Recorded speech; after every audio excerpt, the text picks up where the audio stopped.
Bible कहेले कि पाप का मजूरी तो मृत्यु है, मगर परमेश्वर का वरदान हमरी प्रभु यीशु मसीह में अनंत जीवन हवे। हमनी का ऐसन काम कैले बनी जा जवन परमेश्वर के नाखुश करेला, जवन हमनी के दंड भोगे वाला पात्र बनौले बा। मगर बाइबल अनंत जीवन की ओर एगो सुघर रास्ता प्रस्तुत करेला। जिंदगी की राह यही अनंत जिंदगी की खोज में चले वाला एगो कार्यक्रम है। कृपा करके सुनी देखें ताकि परमेश्वर आपकी जिंदगी में आपका रास्ता बतावे वाला ठहरस। विस्तार से आगे बढ़े से पहले मन के तैयार करे बदे सुनी एगो आत्मिक सुंदर गीत।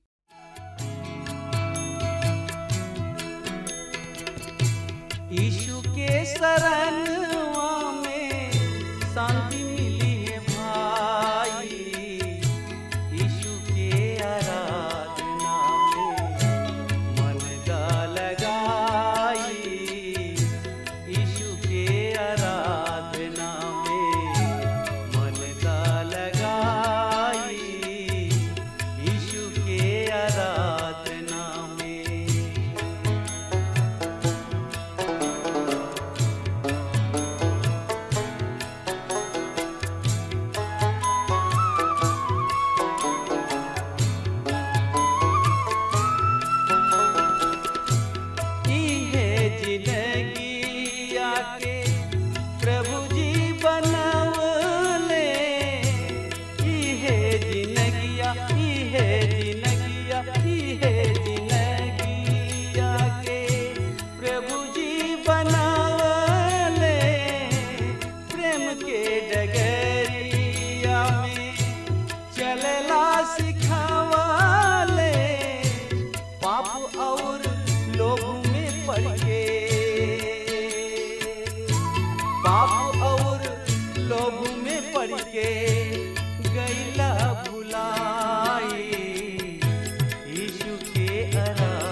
अंधविश्वास में फंस के परमेश्वर के छोड़ देला, अंधविश्वास में फंस के परमेश्वर के छोड़ देला।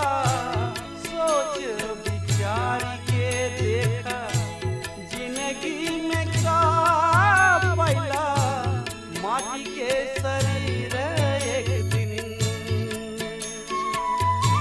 माटी के शरीर एक दिन माटी हो जाई, यीशु के आराधना में मन का लगाई, यीशु के आराधना में मन का लगाई, यीशु के आराधना में।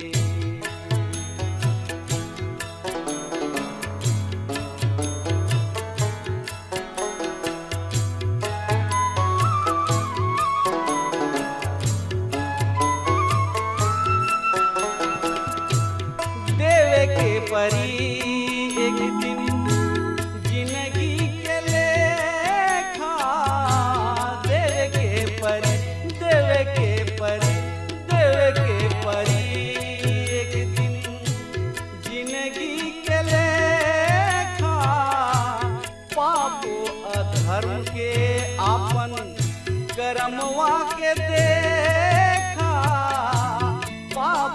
धर्म के आपन करमवा के देखा, बाप पूत हित नाथ,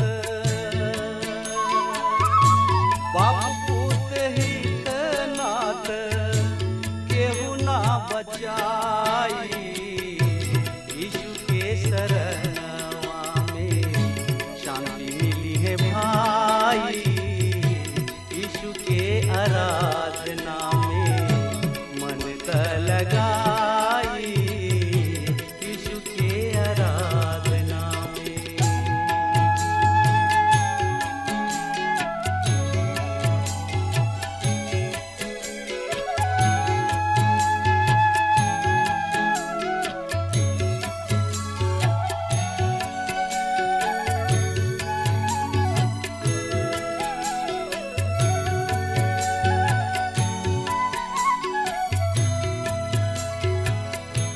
परमेश्वर पिता ई दिहलन सुंदर मनुष्य तन, परमेश्वर पिता ई दिहलन सुंदर मनुष्य तन, दारू गांजा भांग खाई के बिगाड़ देहला सुधा मन, दारू गांजा भांग खाई के बिगाड़ देहला सुधा मन, आखिरी में जीने की, आखिरी में जीने की बेकार हो जाई, यीशु के आराधना में। पतरस प्रेरित अपना द्वितीय पत्री में आके झूठे शिक्षक सब तथा भ्रष्ट शिक्षा के समर्थक सबके उल्लेख कर रहल बने।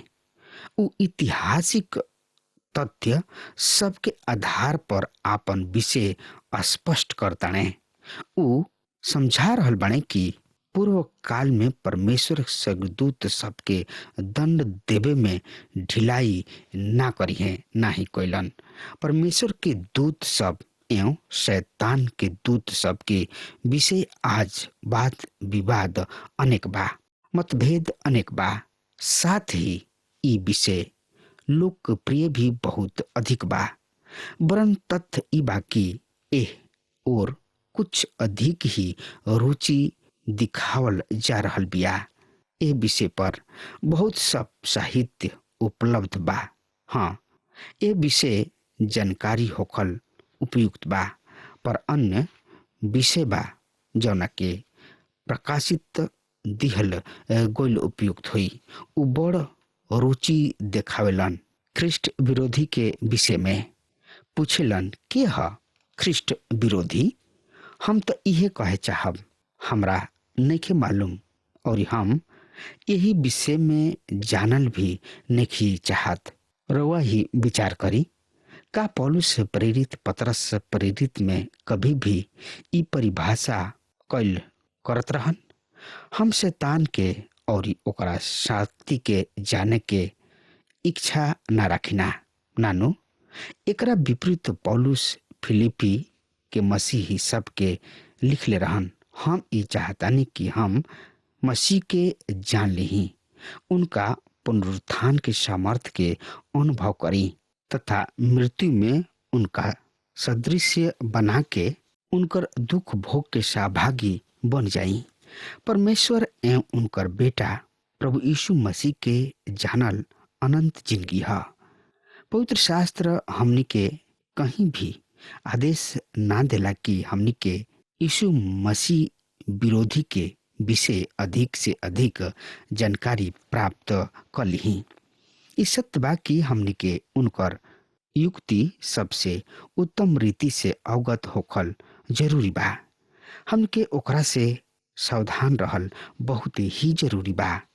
पद 4 में वो कहताने, स्मरण रख पाप में पड़ गोइल स्वर्गदूत सब के भी क्षमा ना कोइलन, वरन उनका के नरक के अंधकार में न्याय दिवस के खातिर बेड़ी सब में जकड़ ले बाणे।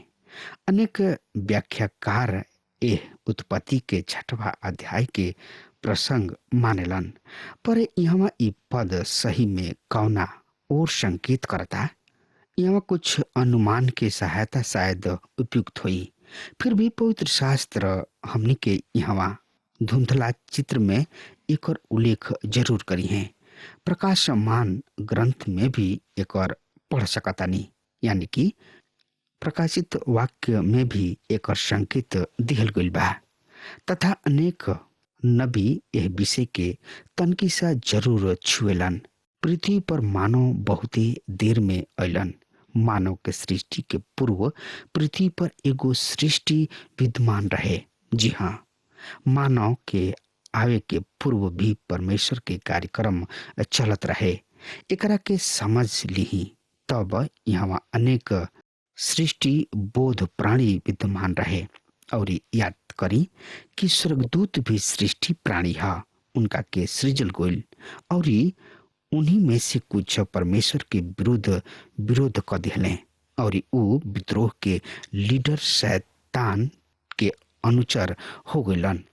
प्रकाशित वाक्य किताब में हमने के पढ़ी न जा कि अब सरग में युद्ध छिड़ गइल बा।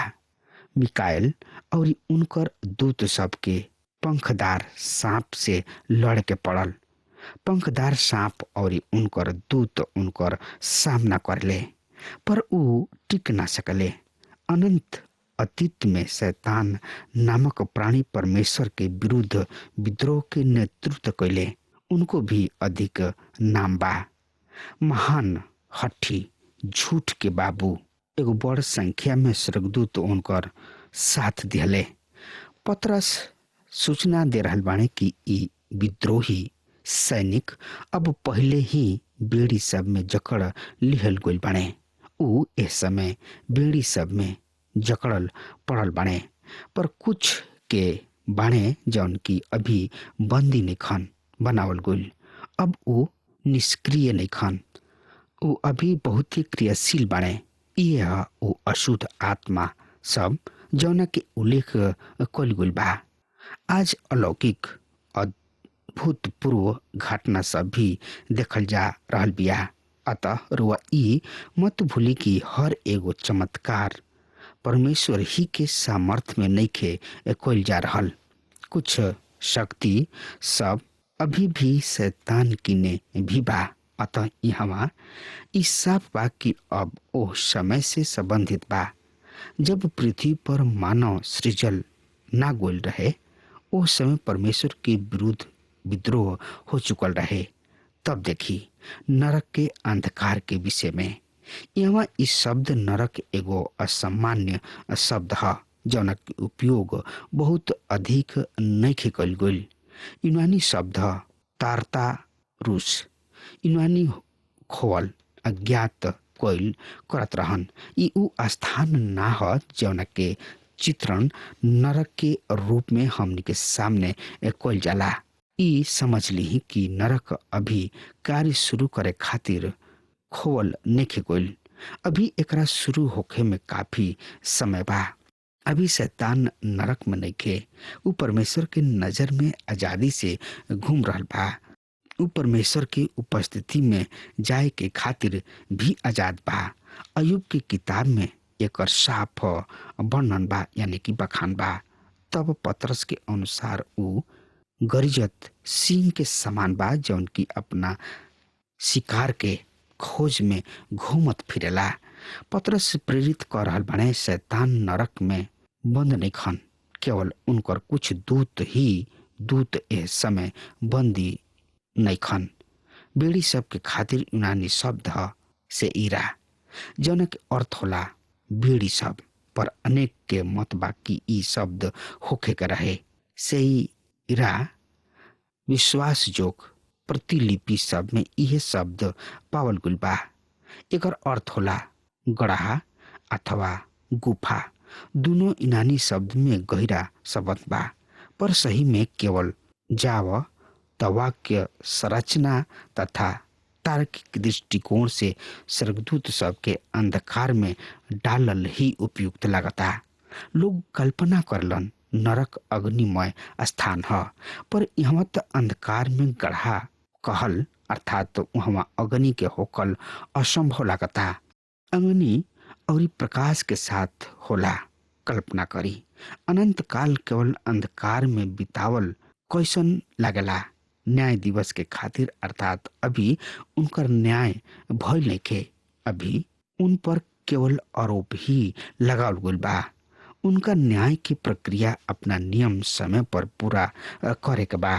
तब देखी 5 पद पतरस प्रेरित कहताणे, परमेश्वर प्राचीन युग के समाज के ना छोड़लन, केवल धार्मिकता के उपदेशक नूह एवं उनकर परिवार के साथ व्यक्ति सबके रक्षा कइलन और परमेश्वरहीन संसार के जल प्रलय द्वारा नष्ट कर दिहल गइलन।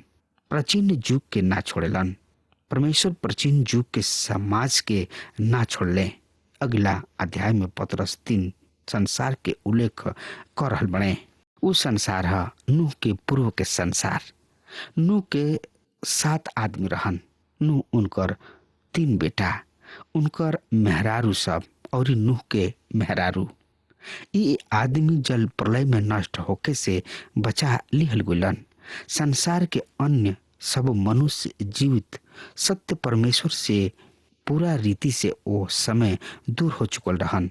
उनकर जिंदगी शैली ऐसन रहे जौन में ऐसन कुछ रहे ही ना जौन में उ रहन प्रदर्शित कर सकस कि उ परमेश्वर पर विश्वास करत रहन।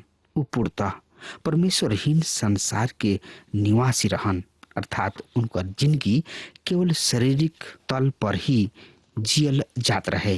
ई एगो भ्रम पूर्व फोटो है, भ्रम पूर्व भाव है कि हमनी के शरीर में कुछ ही भला और उत्तम है। पौलुस गवाही दिहले कि उ ई ज्ञात कइले रहन कि उनकर शरीर में कुछ भी भला नइखे, कुछ भी असहनीय ना रहे। यदि हमनी के सच्चा अर्थ में ले तानी जा तो पूरा रीति से परमेश्वर विहीन हो जास। तो प्रिय श्रोता मित्र भाई बहन, हमनी के जिंदगी केवल पाश्विक के ही ना ओकरो से भी नीचे गिरल जिंदगी हो जाई। हमनी के शरीर में कुछ भी भाला नइखे। बिना परमेश्वर के मानव पशु है। परमेश्वर ही हमनी खातिर मूल्य प्रदान करेलन। इस में से कुछ भी हमनी के जिंदगी के विभिन्न अंग ना है। सब कुछ परमेश्वर के ओर से आवेला। नूह उस युग के वासी रहन जब सब जगह परमेश्वर के विरुद्ध विद्रोह छल रहे। समस्त विश्व कानून व्यवस्थाहीन हो चुकल रहे। उत्पत्ति में कहले बाणे, प्रभु देखले कि पृथ्वी पर मनुष्य सबके दुराचार अत्यंत बढ़ गइल बा और उनका मन में सब विचार सदैव बुराई के ओर ही उन्मुख भइल करला।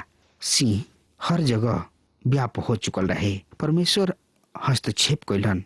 उनका हस्तक्षेप करे के पड़ल जब प्रलय के माध्यम से और समस्त संसार के परमेश्वर मिटा दिहले। नूह के परिवार के सिवा केहू ना बाचल। इस सब संसार परमेश्वर हीन हो चुकल रहे। परमेश्वर द्वारा ले आवल गइल न्याय दंड एकदम उपयुक्त रहे। यदि परमेश्वर ए तरी हस्तक्षेप ना करिते तो सब संसार पापमय हो जाइत और उद्धार के सब योजना केवल एगो विचार ही विचार रह जाइत। ई प्रलय के द्वारा परमेश्वर के सुरक्षित बना दिहल एकर इहो अर्थ रहे कि उन्हें मानव के प्रति प्रेम एवं समान होखे। मानव परमेश्वर खातिर एगो अमूल्य कृति है। उन्हें मानव के हित के पूरा ध्यान बनल रहला। प्रलय के तुरंत पश्चात परमेश्वर व्यवस्था नियंत्रित करे के उद्देश्य से ई आदेश दिहले जौन की कोनो केहू मनुष्य के रक्त भही है, काहे कि परमेश्वर मनुष्य के अपना ही स्वरूप निर्मित कइले बाड़न। ई प्राण दंड के विषय वाद विवाद कइल निरर्थक है। परमेश्वर द्वारा आदेश दिहल गइल रहे, हत्या मत करिह। एकर संबंध वो आदमी से है जौन की अपना दिल में घृणा पल्ले बाणे।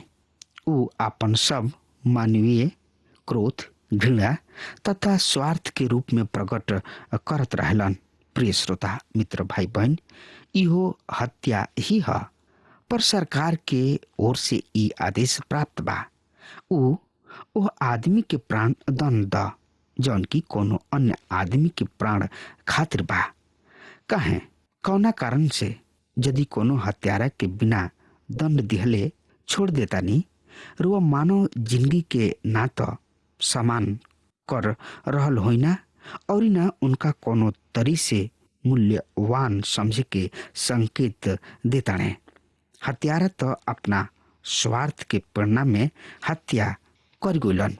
यदि रुआ उनका के दंड नहीं खी देत तो उनका स्वार्थपूर्ण उद्देश्य की उपलब्धि में सहयोग दे रहल होइना। आज जनसाधारण के सहानुभूति अपराधी के प्रति बढ़त चलल जा रहल बा। जाने दही उ भी बेचारा एगो मनुष्य ही तो है। ओकर प्राण लेवे से मृत आदमी में प्राण लौट के न आ जाई। पर सोची उ कैसन दुस्साहसपूर्ण पग उठौले। उ एगो अन्य प्राणी के मूल्यहीन सम्मानहीन समझले, जबकि उनकर रचना परमेश्वर के स्वरूप में भइल बा। पर ई परमेश्वर के आदेश के विरुद्ध है। ई सब परमेश्वर हीन लोगन के उद्गार है। उ ना तो परमेश्वर के योजना से परिचित बने और न उ उनकर कार्यक्रम के जानत आने। कारावास के खातिर उपयुक्त अपराधी सड़क पर आजादी से घूम रहल बने। कुछ तो निर्लज होके चुनाव में भी लड़ेलन और राजनीति में सक्रिय हो जाले। एकर परिणाम आज ई भइल कि उ जौन की कानून व्यवस्था के पालक हमें, सच्चा परमेश्वर अत्यनिष्ठ नागरिक हमें, उ अपना घर में कैद हो गइल बने। अपना ही घर में जेल जैसन बंदी बना के रह रहल बने। ये अपराधी सबके डर से, एकरा से अपराध प्रवृत्ति के प्रोत्साहन मिल रहल बा और अराजकता के हर बढ़त ही चलल जा रहल बा। कौना दिशा में बढ़ रहल बा? हमनी के राष्ट्र, हमनी के अब शराबी सब और चोर सब और हत्यारा सब के राष्ट्र के सूची में आगुल बा। 9 बरिस के समय मंदिर के बिक्री 30 या 40% बढ़त ही जा रहल बिया। कोनो दिन के भी समाचार पत्र हत्या, चोरी, छल, अपहरण और बलात्कार के समाचार के बिना नहीं के देखल जा सकत। और हमनी के जघन्य अपराध समाचार सब के बढ़त ना ही हमनी के दिल के गति तीव्र होला, ना आँखी में आवेला आंसू, और आवल तो दूर हमनी के भावना सब में भी कुछ सपना ना देखी न जा। हमनी के अपना संतान के इनकर प्रशिक्षण, दंड, प्रहार से बचाई न जा कि हमनी के उनकर कोमल भावना सबके नष्ट कर दी। भूली मत, मसीह यीशु समस्त रूप से ई कहले रहन कि सब निष्क्रिय, क्रूप और घृणित अकल्पनीय कार्य सबके उद्गन है। मानव दिल अनुशासन बहुत ही जरूरी बा। विश्व जौन की अपना दिल में मसीह यीशु के स्थान दिहल गुल बा, सरकार द्वारा निर्धारित कानून व्यवस्था के बिना नहीं बढ़ सकत। बिना एकरा राष्ट्र के पतन निश्चित बा। परमेश्वर संसार के खातिर ई स्पष्ट सिद्धांत निर्धारित कर दिहल गुल बा, जौन द्वारा मानव जिंदगी आगे बढ़ सकता। ई व्यवस्था नूह के समय के प्रलय के पश्चात प्रभाव में आगुल बा। पद 6 में लिखल बा, परमेश्वर ओ लोगन के चेतावनी देवे खातिर जौन की भविष्य में अधर्म करे चाहिए सदोम और अमोरा नामक नगर के भस्म के विनाश के दंड दिले। ई उल्लेख बा उत्पत्ति 19 से, जब परमेश्वर दंड मानव शरीर पर रहे। सदोम और अमोरा सम लैंगिकता के जिंदगी व्याप्त हो चुकल रहे। सम लैंगिकता उनका जिंदगी के अंग बन चुकल रहे। आज ही अनेक पाश्चात्य देश में समान हो चुकल बा। भारत भी पाश्चात्य देश के तरी एकरा के वैधानिक बनावे पर एकरा के गंभीरता पूर्वक विचार कर रहल बा। रुआ सोचता नहीं कि परमेश्वर के सदोम और अमोरा से अपना खातिर अपना द्वारा कोयल गोइल काम के खातिर दंड के काम के खातिर क्षमा याचना करे को होई। शरीर में कुछ भी उत्तम नहीं थे रुआ में और हमरा में। उहे आदम से चलल आ रहल बा। पुराना पाप प्रकृति विद्यमान बा। ये हमें जौन की खुद के ए विकार सब के द्वारा व्यक्त करत रहला। ई हो ही नहीं कह सकत कि रुआ समलैंगिकता के वैधानिक बना के एकरा के समान के पद प्रदान कर रहल बानी। पौलुस प्रेरित परमेश्वर के नीति स्पष्ट कइले रहन। जब मानव ऐसा नीचे गिर जाले तब परमेश्वर ओकरा से हाथ धो लेले, अर्थात ओकरा के ओकरे ही हाल पर छोड़ देले। हमने के यह विषय में बहुत ही उदार रही जा और परिणाम स्वरूप ये विकार सिर उठा रहल बा। पद 7 और 8 में पतरस प्रेरित कहताने, पर परमेश्वर धार्मिक लूत के बचौले जौन की ओह दुष्ट लोगन के बेविचार पूर्ण आचरण के कारण खेदित रहन। उ धर्मात्मा ओह लोगन के बीच रह के दिन प्रतिदिन उनकर दुष्कर्म देखत और सुनत रहले। अतः उनकर धर्म परायण आत्मा के घोर कष्ट होत रहे। ई खेदित सब पूरा भाव आवश्यक नहीं खे रह गई। कुछ के आरोप बाकी पतरस प्रेरित ओसे ही भी कोनो उच्च कोटि के यूनानी भाषा के उपयोग ना करत रहले। फिर भी एगो सत्य बा, पतरस जौन शब्द उपयोग में ले आवताने उनका कारण हमनी के बार बार शब्दकोश अर्थात डिक्शनरी उठा के ओकर सही अर्थ मालूम करे के जरूरी पड़ जाला। उसे ही पतरस प्रेरित और पौलुस प्रेरित जौन की यूनानी शब्द उपयुक्त कइल गइल बा उह काटापोनिया, जेकर अर्थ होला कोनो काम के करत करत थाकी गइल, उब गइल और बेचैन हो गइल। अर्थात लूत उनका से व्यवहार से एकदम थाकी गइल रहन, अर्थात लूत के दिल के धड़कन हुए रहे। अब हमार समय खत्म हो रहा बा, तब तक खातिर हमरा के आज्ञा दी। परमेश्वर हुआ के बहुत ही आशीष देस। आमीन। हमके विश्वास बा कि ई कार्यक्रम आप सब खातिर फायदेमंद सिद्ध भइल हुई। अगर आप सबके लगे बाइबल से चाहे आपकी निजी जिंदगी से कोनो सवाल होके चाहे कोनो समस्या खातिर प्रार्थना करावे चाहतनी तो हमारी फोन नंबर पर जरूर संपर्क करें और आज का दिन आप खातिर सुखद बनावे।